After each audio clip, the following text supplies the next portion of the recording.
As I've explored before, whether you're young or old, male or female, smoker or non, high blood pressure, low blood pressure, high cholesterol or low, having high levels of a toxic compound called TMAO, trimethylamine oxide, in your bloodstream is associated with a significantly higher risk of having a heart attack, stroke, or dying over a 3-year period.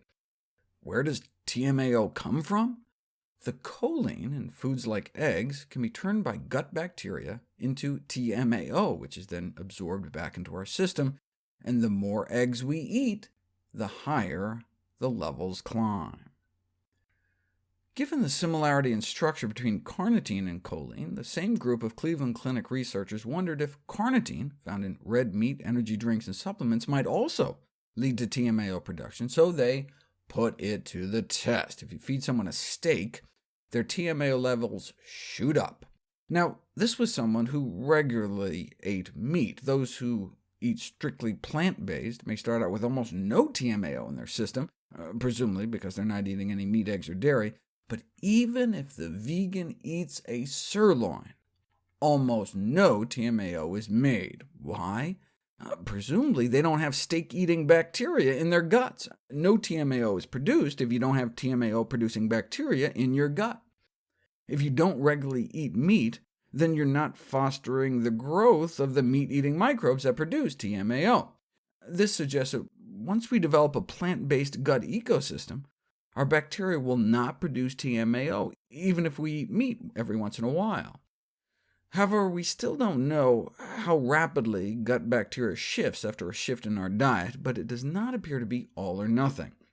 If you take men eating a standard American diet and have them eat 2 sausage, egg, and cheese biscuits before and after just 5 days of eating lots of high-fat meals like that, you can boost TMAO production even higher. So it's not just do you have the bad bugs or not, you can apparently breed more of them the more you feed them. On the other hand, meat-free diets have been demonstrated to have a profound influence on human metabolism. You can analyze a urine sample and tell what kind of diet people eat based on measurements like how low their TMAO levels are in the urine of those eating egg-free vegetarian diets. You can even take the same people and rotate them through 3 different diets, and you can tell who is who's on a high-meat, low-meat, or no-meat diet, in part based on the different compounds churned out by the different gut flora or different flora activity after just about 2 weeks on the different diets. It's possible that some of the beneficial effects of whole plant foods may be mediated by the effects they have on our gut bacteria. At the same time, the standard American diet may increase the relative abundance of undesirables that produce toxic compounds, including the cardiotoxicant TMAO. Strictly plant-based diets have gained acceptance as a dietary strategy for preventing and managing disease, perhaps in part because of their rather unique gut flora, less of the disease-causing bacteria and more of the protective species. So all along, we thought the reason those eating plant-based had lower heart disease rates was because they were eating less saturated fat and cholesterol, but maybe their lower TMAO levels may also be contributing to their benefits thanks to their reduction of ingestion of carnitine and choline.